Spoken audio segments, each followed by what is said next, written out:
ప్రియమైన దేవుని వర్లారా, ప్రార్థన చేసుకుని ఈ యొక్క కార్యక్రమాన్ని ప్రారంభించుకోవచ్చు. మన్మిక్లిగా ప్రేమించిన మా ప్రియ పరలోకపు తండ్రి, నీ పరిశుద్ధమైన నామానికి వందనాలు తండ్రి. నీ బిడ్డలైన వారితో తండ్రి మాట్లాడుచుండగా తండ్రి, నీ కృపను కాపుతలను నా ఎడల అనుగ్రహించుకుని వేడుకొంచున్నాను తండ్రి. ఆత్మ ద్వారా ప్రతి మాట పలకడానికి, పలకబడిన ప్రతి మాట ప్రియ బిడ్డలు అర్థం చేసుకోవడానికి కావలసినటువంటి కృపను కాపుతలను అనుగ్రహించమని తండ్రి, ముందున్నట్టు సమయాన్ని చేతికి అప్పగిస్తున్నాను తండ్రి. నేను నా మహిమార్థమై జరిగించమని క్రీస్తు పేట ఇచ్చిన ప్రార్థన అడుగుచున్నాను తండ్రి. ఆమేన్. ఈ అవకాశం ఇచ్చిన తండ్రిని దేవునికి, కుమారుడైన క్రీస్తు నామమున వందనాలు తెలియజేసుకున్నాను. వచ్చిన మీ అందరికీ కూడా ప్రభువైన క్రీస్తు నామమున వందనాలు తెలియజేసుకుంటాను. ప్రియమైన దేవుని వారలారా, ప్రపంచంలో ఎన్నో మతాలు ఉన్నప్పటికీ కూడా క్రైస్తవ్యం అనే మార్గము ఒక సరికొత్తమైనది, వినూత్నమైనదనే చెప్పాలి. ఏ మత గ్రంథము కూడా ఒక వ్యక్తిని మార్చుకోమని చెప్పదు, కానీ బైబిలే అనేక సందర్భాల్లో అనేక మంది వ్యక్తుల్ని మార్చుకోమని, వారి ప్రవర్తనను సరిచేసుకోమని చెబుతున్నటువంటి గ్రంథం. అలాగా సరిచేసుకున్న వాళ్ళు వాళ్ళ జీవితాలను కట్టుకున్నటువంటి సందర్భాలు బైబిల్లో అనేకం మనం చూడొచ్చు. ఒక తాగుబోతుని కానీ, ఒక తిరుగుబోతుని కానీ, ఒక హంతకుడిని కానీ, ఒక చెడు క్రియలు జరిగించి ఒక స్త్రీని కానీ మార్చినది ఏదైనా ఉంది అని అంటే కనుక అది బైబిల్.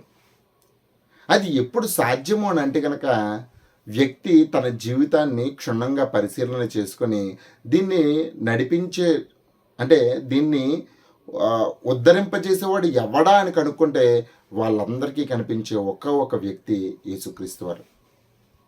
ఎస్, అలాంటిదే ఈరోజు నేను చెప్పబోతున్నటువంటి అంశం.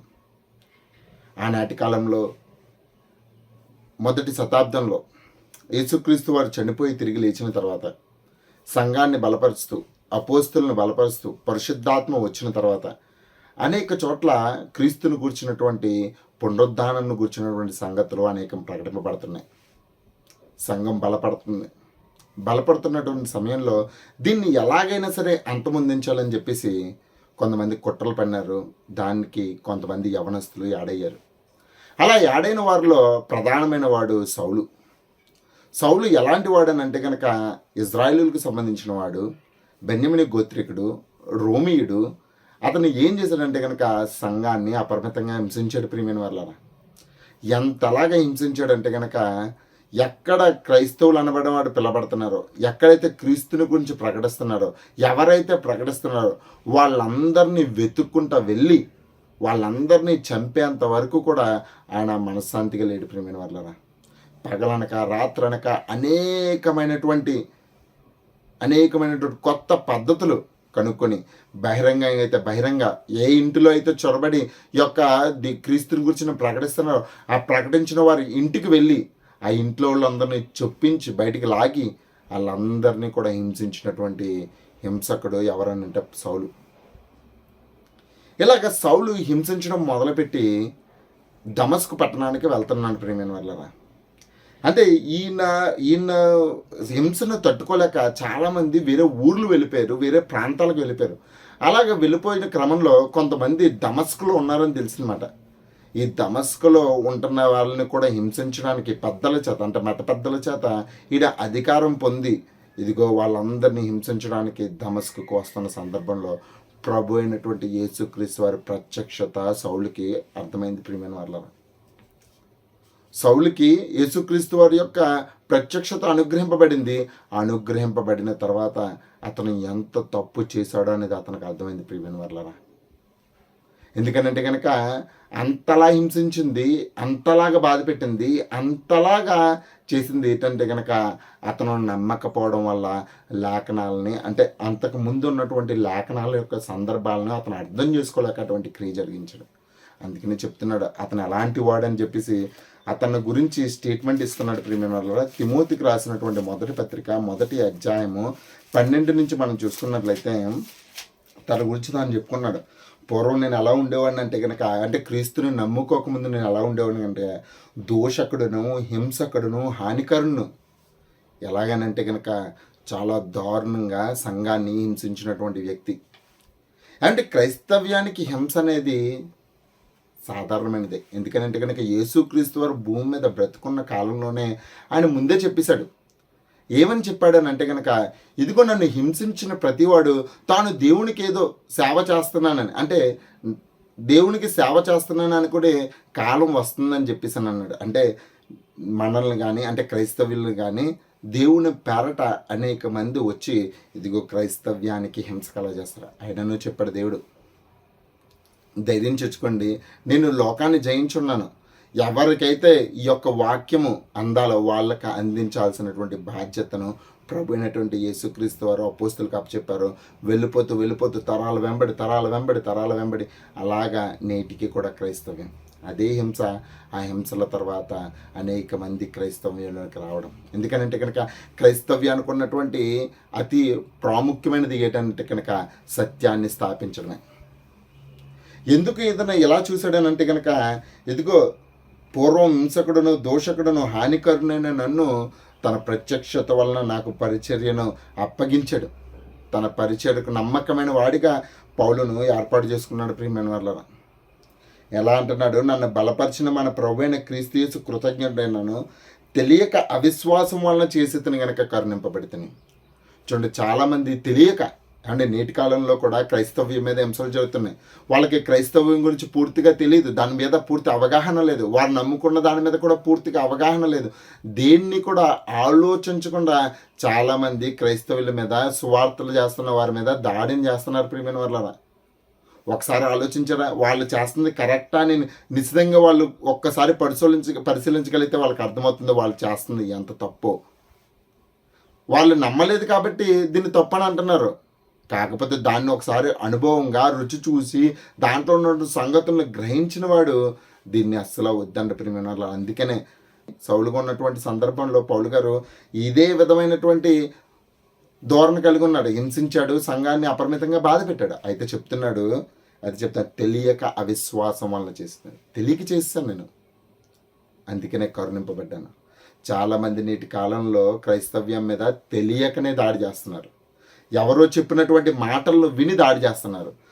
కొత్తగా కల్పించినటువంటి కొత్త స్టోరీస్, కుక్కుడ్ న్యూస్ అంటారు చూసారండి, వాళ్ళు వండి వార్చినటువంటి దాన్ని వినడం వలన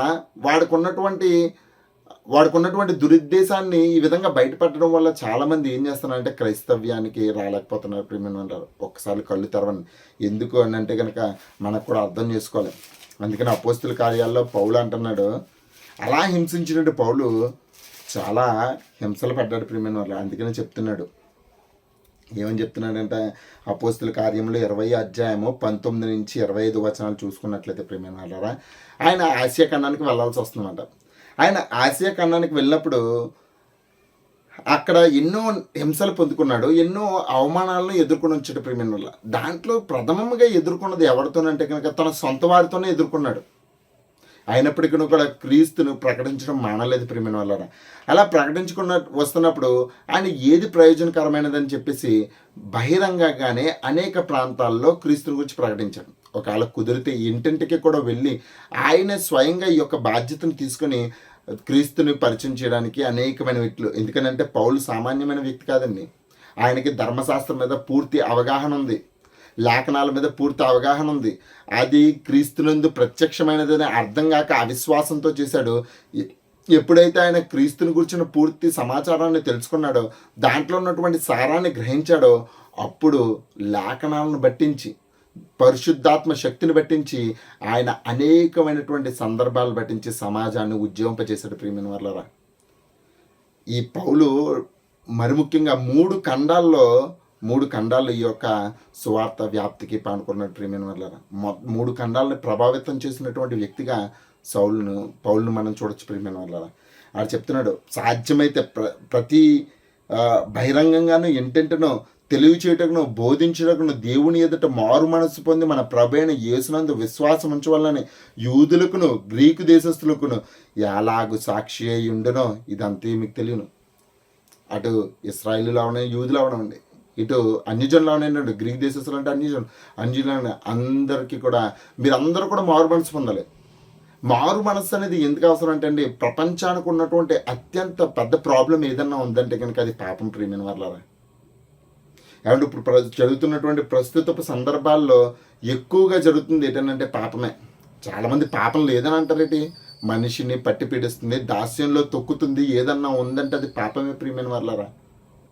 బిడ్డలకి తల్లిదండ్రులకి సంబంధాలు ఆపడం, లేదంటే కనుక సమాజంతో సత్సంబంధాలు ఆపడం, వ్యాపారంలో మోసము, లేదంటే కనుక భార్యాభర్తలు ఒకరినొకరు మోసం చేసుకోవడం, పిల్లలు తల్లిదండ్రుల ఎడల అవిధేయతగా ఉండడము, ఎంత కష్టపడి చూస్తున్నా సరే దాన్ని అసహించుకునే తత్వం కలిగినటువంటి స్వభావము, ఇదంతా ఏంటనుకున్నారు? పాపానికి ఉన్నటువంటి మరో కోణాలు ప్రియమైన వాళ్ళరా.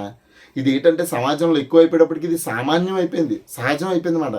వ్యాపారం అంటే మోసం చేసి చేయాలండి అనేసి, బ్రతకాలంటే దొంగతనం చేసి చేయాలనేసి, ఏమండి తన కుటుంబ పోషణ కోసం పడిపూర్తి చేయాలనేది, ఎన్ని రకాలైనంటే సమాధానాలు చెప్తున్నారంటే కనుక పాపాన్ని ఇన్బిల్డ్ చేసుకున్నాం ప్రియమైన వాళ్ళరా. అందుకనే క్రీస్తు మొట్టమొదటి నుంచి కూడా చెప్తుంది అదే, యేసు 2000 సంవత్సరాల నుంచి స్థాపిస్తుంది కూడా అదే ప్రియమైన వాళ్ళరా, మారు మనస్సు పొందండి. ఎందుకంటే మారు మనస్సు పొందడం అనేది చాలా ఇంపార్టెంట్ ప్రియమైన. అందుకని అనేక మందిని మారు మనస్సు కలగ చేయడానికి, అంటే పాపం నుంచి విడుదలను అనుగ్రహించడానికి, దాని దాస్యం కిందకి అలాంటి స్వభావాన్ని చంపేయడానికే మారు మనస్సు పొందమని ప్రకటిస్తున్నాడంట. అది యూదులు అవడం అంటే గ్రీక్ దేశస్తున్నాడు, ఎవరికైనా సరే. అలాంటి మారు మనసు ప్రకటిస్తున్న సందర్భంలోనండి 24వ వచనం, అయితే దేవుని కృపా సువార్తను గురించి సాక్ష్యం ఇచ్చుటయందు, దేవుని కృపా సువార్త యందు సాక్ష్యం ఇచ్చుటయందు అంటే యేసుక్రీస్తు వారిని పరిచయం చేయడం ద్వారా, యేసుక్రీస్తు వారికి ఒక వ్యక్తిని పరిచయం చేసినటువంటి వ్యక్తిలో మారు మనస్సు కలిగించడం ద్వారా, ఇదే సత్య సువార్త, కృపా సువార్త. ఎందుకనంటే కనుక సౌలు జరిగించినటువంటి దానికి దేవుడు చంపేలే, అసలు సంఘాన్ని హింసించడంలో చాలా గొప్పగా హింసించాడు. అయినప్పటికీ కూడా ఆయన్ని కరుణించాడంట. ఎందుకంటే తెలియకనే అవిశ్వాసం వల్ల చేశాడు కాబట్టి కరుణింపబడ్డాడనంట ప్రియమైన వాళ్ళరా. ఎస్, దేవుడు కృప చూపించేవాడు, దేవుడు కృప కావాలనే కోరుకుంటున్నాడు. దుష్టుడు మరణం నొందుట వల్ల నాకేమాత్రమైన సంతోషం కలుగునా అంటే ఆయనకి సంతోషం లేదు, వాడు మారు మనసు పొందడం వల్ల నాకు సంతోషం. అంటే తప్పు చేస్తున్న వ్యక్తి తప్పు మానేస్తే దానివల్ల జరిగే మేలు చాలా గొప్పదండి. ఉదాహరణకి చెప్తాను మీకు. ఒక వ్యక్తి రోజు తాగేసి వచ్చి తన కుటుంబాన్ని అప్రమితంగా హింసిస్తున్నాడు అనుకోండి, ఆ వ్యక్తి తాగడం మానేసి తన కుటుంబం పట్ల బాధ్యతగా వ్యవహరిస్తే ఆ కుటుంబం ఎంత సంతోషం ఉంటుందండి. దేవుడు కూడా అదే కోరుకుంటున్నాడు.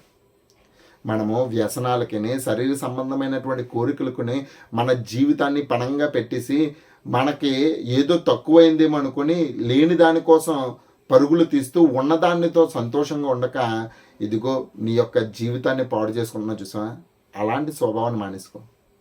రేపటిని గురించి ఏం జరుగుతుందని స్ట్రెస్ తీసుకొని ఇప్పుడే నీకు ఉన్నటువంటి క్షణమైనటువంటి జీవితాన్ని ముగించుకోవద్దు. అందుకనే అలాంటి మనసు, సంకుచితమైన మనస్సు, దేవుని మీద నమ్మకం లేనటువంటి మనస్సు, దేనినైనా సరే తృణీకరించినటువంటి మనస్సు, ఆశ లేనటువంటి జీవితాలకి ఇదిగో ఆశ కల్పించేదే ఈ మారు మనసు ప్రియమైన. అందుకని యేసుక్రీస్తు వారిని చూడండి అని అంటున్నాడు మాట పౌలు. ఇలాంటి కృపాసువార్తను తీసుకువెళ్ళాలి. అందుకనే ఈ కృపాసువార్తను గురించి సాక్ష్యం ఇచ్చటం వల్ల నా పరుగును, నేను ప్రభువైన యేసు వల్ల పొందిన పరిచర్యను తుదముట్టింపవల్లని నా ప్రాణమును నాకెంత మాత్రమును ప్రియమైన దానికి ఎంచుకోవడం. అవసరమైతే నేను చంపినా సరే ప్రాబ్లం లేదు, నాకున్న సమస్తాన్ని కోల్పోయినా పర్లేదు, నా ఆరోగ్యం కోల్పోయినా పర్లేదు, ఏది పోయినా పర్లేదు, కానీ ఇదిగో కొంతమంది మారు మనస్సు పొందాలన్నదే పౌలు గారి యొక్క టార్గెట్ ప్రియమైన వాళ్ళరా. అందుకనే బహిరంగ ఆయనకి యెరూషలేముకి వెళ్తే యెరూషలేములో ఆయనకి శ్రమలు వస్తాయని తెలుసు, శ్రమలు వచ్చినా సరే ఆయన యెరూషలేము వెళ్ళడం మానలేదు. ఆసియాకి వెళ్తే ఆసియాలో ఆయన వ్యతిరేకిస్తారని తెలుసు, అయినప్పటికీ కూడా ఆసియాకి వెళ్ళడం మానలేదు ప్రియమైన వాళ్ళరా. ఎందుకనంటే కనుక క్రీస్తుని గురించి చెప్పవలసింది చెప్పాడే. వాడు విన్నా వినకపోయినా వాడు విని మారు మనసు పొందాడా, వాడు గొప్ప రక్షణను చూస్తాడు ప్రియమైన వాళ్ళ. ఆడు విని మారు మనసు పొందలేడా, దేవుడు ఎవరికైతే అనీతిమంతులకు సిద్ధపరిచినటువంటి దండనకు వెళ్ళిపోతాడు. అయితే ఓపెన్ ఆఫర్ ఇవ్వాల్సినటువంటి అవసరం ఉంది కాబట్టి ఇదిగో పౌలు గారు చెప్తున్నాడు అనమాట. ఇదిగో దేవుని రాజ్యం గురించి ప్రకటించడం మీ మధ్య సంచరించుంటేని మీలో ఎవరినో ఇక మీదట నా ముఖం చూడరని నాకు ఇప్పుడు అర్థమవుతుందని చెప్పేసి 32వ వచనం చెప్తున్నాను. ఇప్పుడు దేవునికి ఆయన కృపావాక్యమునకు మిమ్మల్ని అప్పగించున్నాను, ఆయన మీకు క్షేమాభివృద్ధి కలగజేయటను పరిశుద్ధపరచబడిన వారిలో స్వాస్యమును అనుగ్రహించటకు శక్తిమంతుడు. ఎందుకనంటే కనుక ఈ స్వార్థను పరిచయం చేయడం వల్ల ఏమవుతుందంటే కనుక వ్యక్తులలో మారు మనసు పొంది ఆ మారు మనసు పట్టించి దేవుడు ఇవ్వబోతున్నాడు. అంటే మనిషికి మరణం తర్వాత ఒక అద్భుతమైనటువంటి జీవితం ఉంది. మీరు అడగచ్చు ఎవరు పొందుకున్నారో ఏంటి అని చెప్పేసి. అయితే దేవుడు ఒక దినాన్ని నిర్ణయించాడు, ప్రతి ఒక్కడు కూడా మరణించిన ప్రతి ఒక్కడు కూడా బ్రతుకుతాడు. మరో పుట్టుక లేదు కానీ మరో బ్రతుకు ఉంది ప్రియమైన వాళ్ళారా, మరో బ్రతుకుంది. ఒక విత్తనము ఏ విధంగా అయితే కనుక భూమిలో పడి చనిపోయి దానికి వాటర్ తర్వాత సూర్యరశ్మి ఇలా తగలగానే ఒక ఇంత కనిపించిన విత్తనము మహావృక్షంగా పెరుగుతుందో, అలాగే ఈ యొక్క క్షయమైనటువంటి జీవితము ఒక రోజున అక్షయతను సంపాదించుకుంటుంది ప్రియమైన వాళ్ళ. దానినే స్వాస్యం, ఆ అక్షయతను స్వతంత్రించుకున్నటువంటి అది దేవునితో నిత్యం ఉండే ఒక గొప్ప లోకాన్ని పొందుకోపోతుంది ప్రియమైన వాళ్ళ, పొందుకోపోతుంది. దాని గురించి చెప్తున్నాడు. ఇంకా బోల్డ్ అనే ఉదాహరణలు ఉన్నాయి. గొంగళ పురుగుని చూడండి, అది ఒక అనుగంధమైన సీతాకోకచిలుకగా మారుతుంది. ట్రాన్స్ఫర్మేషన్స్ అనేవి మనము అనేకం చూడొచ్చు ప్రియమైన వాళ్ళ. ఎస్, మరి నీకు భూమి మీద ఉన్నటువంటి చిన్న చిన్న జీవులకే ట్రాన్స్ఫర్మేషన్ ఉన్నప్పుడు దేవుని స్వరూపంగా పుట్టినటువంటి నీకు ట్రాన్స్ఫర్మేషన్ లేదని ఎందుకు అనుకుంటున్నావు? Yes, you have a transformation which God will show you at the end of this world. దేవుడు ఒక రోజున ఈ భూమిలో ఉన్నటువంటి కుర్చాలన్నీ కూడా నాశనం అయిపోతాయి. ఇప్పుడు అవ్వలేదు కదా అని అంటావా? అవుతుంది ఒక రోజు. ఆ రోజు అయినప్పుడు నీకు ఒక జీవాన్ని ఇవ్వడానికి ప్రభు లేపుతాడు ప్రియమైన వాళ్ళ. అలాంటి స్వాస్యాన్ని పొందుకోవడానికే నిన్ను సిద్ధపరచడానికే క్రీస్తు వారు ఈ భూమి మీదకి వచ్చాడు. అందుకనే అది నాకు అర్థమైంది కాబట్టి నాకు అర్థమైనటువంటి సంగతిని మీ అందరికీ తెలియజేస్తున్నాను. మీరు నన్ను హింసించిన, ఎందుకంటే నేను ఒకరోజు అలా హింసించిన వాడిని. నువ్వు నన్ను దూషించినా పర్లేదు, ఎందుకంటే నేను ఒకరోజు దూషించిన వాడినే, ఒకరోజు హాని కలిగించిన వాడిని నేను కూడా. మీరు నాకు హాని కలిగించిన నేను ఓర్చుకుంటాను, ఎందుకంటే మీరు అలా చేసిన ప్రతిసారి కూడా నా పూర్వపు స్వభావాన్ని నాకు గుర్తుకొస్తుంది. నేను కూడా అలాగే చేశాను కదా అని చెప్పేసి. అయితే సత్యం తెలిసిన తర్వాత మళ్ళీ ఆ పని చేయలేదు ప్రియమైన వాళ్ళ. ఎప్పుడైతే క్రీస్తుని అంగీకరించాడో అప్పుడు అలాంటి పని తన జీవితంలో ఎప్పుడూ చేయలేదు. అందుకనే క్రీస్తుని పరిచయం చేస్తున్నాను అనమాట అనేక మందికి. ఎందుకు ఇలా అయిపోయిందని అంటే కనుక దానికి చెప్తున్నాడు ప్రియమైన వాళ్ళ. కొరింథీయులకు రాసినటువంటి 2వ పత్రిక 4వ అధ్యాయం 4వ వచనంలో ఎందుకు అతను ఆ విధంగా ఉన్నదని అంటే కనుక పూర్వం దాని గురించి చెప్తున్నాడు అన్నమాట. దేవుని స్వరూపి అన్న క్రీస్తు మహిమను కనపరచు సువార్త ప్రకాశం వారికి ప్రకాశింపకుండా నిమిత్తము. అంటే దేవుడు క్రీస్తుడు ఎవరని అంటే కనుక దేవుని స్వరూపం కలిగిన వాడు. ఆయన చెప్పినటువంటి మాటలు కానీ ఆయన జరిగించినటువంటి క్రియలు కానీ తాను దేవుడి నుంచి వచ్చాడని అందరినీ కూడా దేవుని దగ్గరికి తీసుకువెళ్ళడానికి ఆయన ఒక ఉన్నతమైన ప్రణాళికను సిద్ధపరిచాడని, ఆయన సంకల్పానుసారంగా ప్రతి ఒక్కరూ కూడా పాపక్షమాపణ పొందాలి అని చెప్పేసి ఆయన అతి ప్రగాఢంగా ప్రకాశిస్తున్నాడు అన్నమాట. భారత్ అంటే ఇండియానే కాదు, ప్రపంచం అంతా కూడా ఒక దానితో బాధపడుతుంది. దాని నుంచి విడుదల క్రీస్తు ద్వారానే సాధ్యం. కాబట్టి ఇదిగో కనపరచు సువార్త ప్రకాశము అంటే ఈ వెలుగు కనిపించకుండా ఏం చేస్తుందంటే కనుక ఈ యుగ సంబంధమైన దేవత అవిశ్వాసులైన వారి మనోనేత్రములకు గుడ్డితనంగా లేజేస్తుంది. ఈ అవిశ్వాసులు ఎవరనంటే కనుక ఈ యుగ సంబంధమైన దేవత ఎవరంటే కనుక సాతానుడు, దయ్యం, అపవాది. ఈ యొక్క వెలుగులోనికి నువ్వు రాకుండా అంటే క్రీస్తులోనికి నువ్వు రాకుండా క్రీస్తును అంగీకరించకుండా దేవునికి దూరం చేయడానికి అది నీకు ఒక గుడ్డితనం కలగజేస్తుందంటే ప్రియమైన వాళ్ళ. It closing your eyes. అప్పటికి సౌలు కూడా అలాగ ఉండబట్టే క్రీస్తుని అర్థం చేసుకోలేకపోయాడు. అందుకని చెప్తున్నాడు ఆ మనోనేత్రాలు వెలిగింపబడాలి. అది క్రీస్తునందు ఉన్నటువంటి జ్ఞానం ద్వారా మాత్రమే. అంటే నువ్వు జ్ఞానాన్ని వెతికినప్పుడు మాత్రమే అది నీకు అర్థమవుతుంది తప్ప సామాన్యంగా అర్థమయ్యేది కాదు ప్రియమైన వాళ్ళ. అందుకనే చెప్తున్నాడు ఈ యొక్క సంబంధమైన దేవత వారి మనోనేత్రాలు గుడితనం కలగజేసింది. అయితే గుడితనం కలగజేసిందని దేవుడు వదిలేలేదు ప్రియమైన వాళ్ళ. గుడితనం కలగజేసిందని దేవుడు వదిలేలేదు. అప్పుడు చెప్తున్నాడు అంధకారంలో నుండి వెలుగు ప్రకాశించును గాక అని పలికిన దేవుడే. అంటే చీకటిలో నుంచి వెలుగు కలుగు గాక అని పలికాడు చూసారా. ఆ విధంగానే నీ హృదయంలో క్రీస్తు ద్వారా దేవుడు వెలగాలని కోరుకుంటున్నాడు ప్రియమైన వాళ్ళరా. నిన్ను వెలుగుమయం చేయాలని కోరుకుంటున్నాడు. నీ జీవితానికి పరిపూర్ణత తీసుకురావాలని ప్రభు కోరుకుంటున్నాడు ప్రియమైన వాళ్ళ. అందుకనే మేము సువార్త ప్రకటిస్తున్నాం. సువార్త ప్రకటించడానికి ఎందుకు ఇష్టపడుతున్నాం? చాలామంది ప్లే కార్డ్స్ పెట్టుకుని ఒక సెంటర్లో నుంచి ఉంటున్నారు, కొంతమంది కరపత్రాలు ఇస్తున్నారు, కొంతమంది మైకుల్లో చెప్తున్నారు, కొంతమంది సాధ్యమైతే వారికి ఎలాగ తోస్తే అలాగా కొంతమంది టీషర్ట్స్ వేసుకుని దాని మీద దేవుని యొక్క వాక్యాలను రాసుకొని తిరుగుతున్నారు. ఎందుకనంటే కనుక నీకు ఆ వెలుగును చూపించాలని చెప్పేసి. వన్స్ టేస్ట్ దట్ లైట్ అంటే మీరు దాన్ని అనుభవించండి. ఒక్కసారి అనుభవిస్తే నిజంగా ఆ వెలుగులో నుంచి చాలా మనశ్శాంతి పొందుకుంటారు ప్రేమనాన్న. కష్టాల్లో ఉన్నప్పుడు మాత్రమే క్రీస్తు అర్థమవుతున్నాడు. చాలామంది చూడండి, వాడి జీవితంలో కష్టం వచ్చినప్పుడే క్రీస్తు అర్థమవుతాడు ప్రేమనాన్న.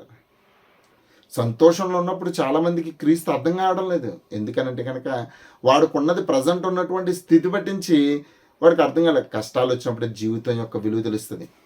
అలాగా విలువ తెలుసుకున్నాడు కాబట్టే అంధకారంలో వెలుగు ప్రకాశించును గాక అని పలికిన దేవుడే తన మహిమను గురించిన జ్ఞానమును క్రీస్తునందు వెల్లపరచడం వల్ల మా హృదయాల్లో ప్రకాశించున్నాడు. మేము వెలిగింపబడ్డాం, మిమ్మల్ని వెలిగించడానికి ప్రయత్నిస్తున్నాం. వెలగాలి. అది సువార్త వలన ద్వారానే అర్థమవుతుంది. పరిచయం చేయండి క్రీస్తుని అనేక మందికి. ఎంతమంది అయితే వింటున్నారో, yes, whatever the mean that you do it to glorify the lord. మీరు కూడా దేవుని యొక్క పనిలో ఏదో ఒక రకంగా సాధ్యమైనది సహకరించండి, ఏదో ఒక రకంగా.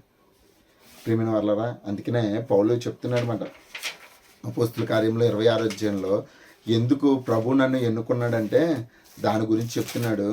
26వ అధ్యాయము 16 నుంచి 18 వచనం. ప్రభు నాకు ఎందుకు కనిపించాడంట, కనబడి నాకు ఏం చెప్పాడనంట చెప్తున్నాడు. నీవు నన్ను చూచి ఉన్న సంగతిని గూర్చి, అంటే ప్రభు అయినటువంటి యేసుక్రీస్తు వారిని చూచి ఉన్న సంగతిని గూర్చి, నేను కనబడబో సంగతిని గూర్చి, నేను పరిచారకునిగాను సాక్షిగాను నియమించుడికే కనబడ్డాను. ఎందుకు నేను కనబడ్డానంటే కనుక నేను పరిచారకునిగా సాక్షిగా నియమించాను కనబడ్డా.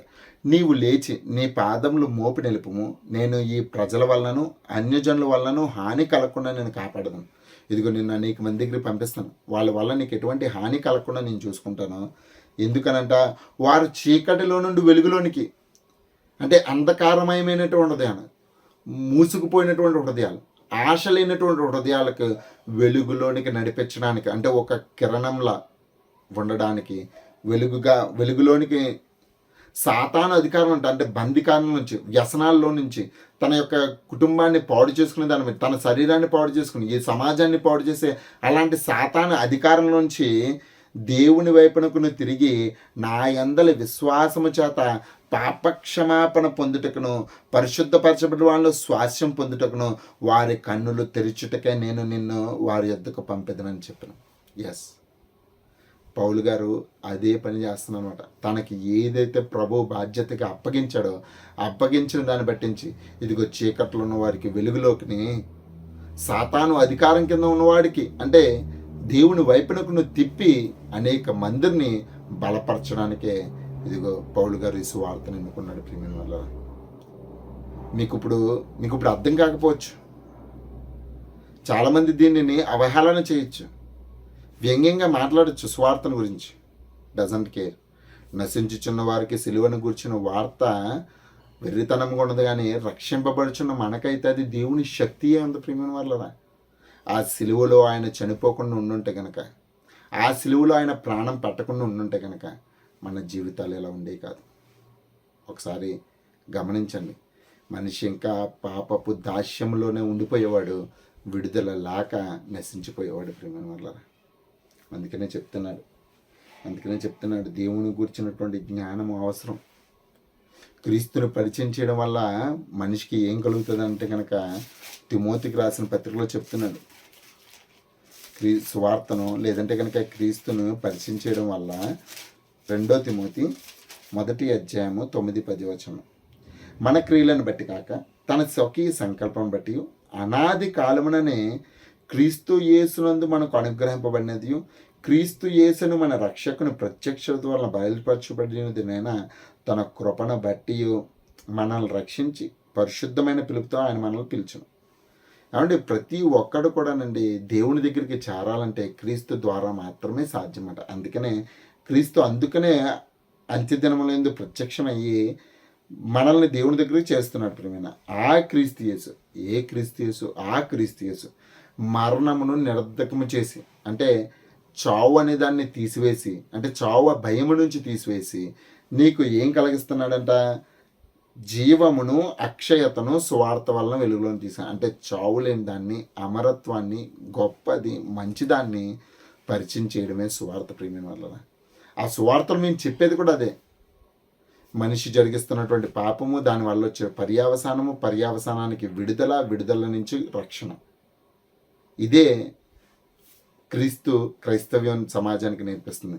ఇలాగ రక్షణ పొందుకున్నవాడు తన బాధ్యతగా తన సమాజాన్ని కానీ, తన కుటుంబాన్ని కానీ, తన వ్యక్తిగతంగా తాను మరి ఇంకెప్పుడు కూడా తప్పు చేయకుండా, అంటే ఈ సైకిల్లో పడుకోకుండా, ఈ సైకిల్ని బ్రేక్ చేయడం, అంటే పాపము దాని నుంచి వచ్చినటువంటి పర్యావసానం అనే సైకిల్లో పడిపోకుండా వాడిని తప్పించి సన్మార్గంలో పెట్టాలన్నదే ప్రభు యొక్క నిశ్చయం ప్రియమైన వాళ్ళ. అందుకనే ఎవరైతే ఈ సైకిల్ నుంచి బయటకు వస్తారో, అంటే పాపము దాని పర్యావసానం అనే సైకిల్లోంచి, ఆ బందికానంలోంచి, సాతాను అధికారంలోంచి, చీకటిలోంచి ఎవరికైతే వస్తారో వాళ్ళు వెలుగులోనికి, అక్షయతకును, జీవానిలోనికి వెళ్ళడానికి ప్రభుని దేవుడు నిర్ణయించాడు ప్రియమైన వాళ్ళ.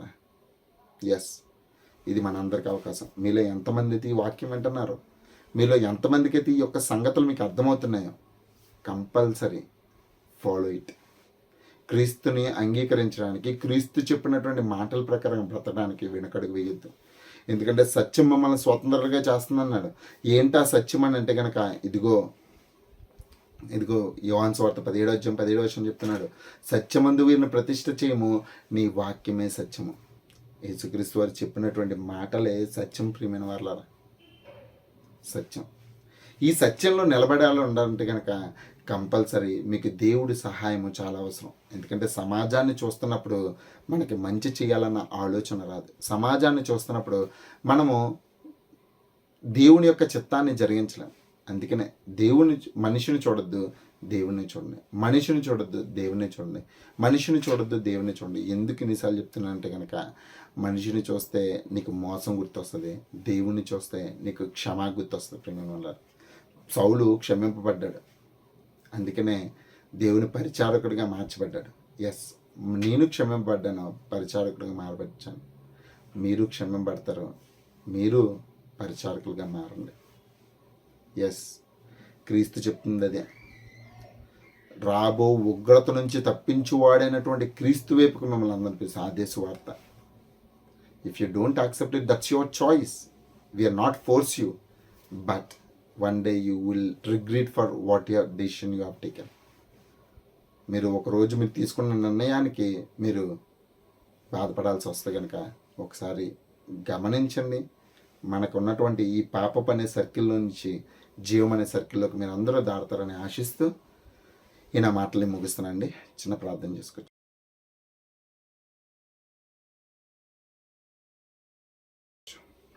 మన మిక్కిలిగా ప్రేమించిన మా ప్రియపరలోక కన్న తండ్రి, నీ పరిశుద్ధమైన నామానికి వందనాలు తండ్రి. మీరు మా ఇంట్లో చూపిస్తున్నటువంటి కృప చాలా గొప్పది తండ్రి. అయితే ఆ కృపను మేము అర్థం చేసుకోలేకపోతున్నాం తండ్రి. ఆ కృపలోని వ్యర్థం చేసుకుంటూ క్రీస్తు మాకు అనుగ్రహించేటువంటి రక్షణను తృణీకరిస్తున్నాం తండ్రి. మమ్మల్ని క్షమించండి. ఇదిగో తండ్రి, నీ బిడ్డలకు నీ వాక్యం చెప్పాను. వారందరూ కూడా ఈ మాటలను అర్థం చేసుకుని వాటి ప్రకారంగా బ్రతకడానికి సహాయం అనుగ్రహించమని వేడుకొంచున్నాం తండ్రి. వారిలో నూతన స్వభావాన్ని, మారు మనస్సుకు తగిన ఫలాలు ఫలించే ధన్యతను అనుగ్రహించమని వేడుకొంచున్నాం తండ్రి. నీ యొక్క చిత్తాన్ని జరిగించడానికి మమ్మల్ని సాధనములుగా వాడుకొని మనం వేడుకొంచాం. పరిచారకులుగా తీర్చమని వేడుకొంచున్నాం తండ్రి. పరిచర్య అంటే వాక్య పరిచర్య ఒకటి కాదు, అనేక పరిచర్యలు ఆత్మ ద్వారా మీరు మాకు అనుగ్రహిస్తున్నారు కాబట్టి తండ్రి, అనుగ్రహించిన దాన్ని మేము పొందుకోవడానికి కృపను కాపుదలను అనుగ్రహించిన తండ్రి, నీ చిత్తాన్ని జరిగించడానికి నీ కృపలో జీవాన్ని, నిత్య జీవాన్ని పొందుకునే ధన్యతలు మా అందరికీ మా బిడ్డలకు అనుగ్రహించమని తండ్రి ఇచ్చిన ప్రార్థన పాదసన్నిధి చేర్చుకొని క్రీస్తు నామంలో అడుగుచున్నాం తండ్రి. ఆమేన్.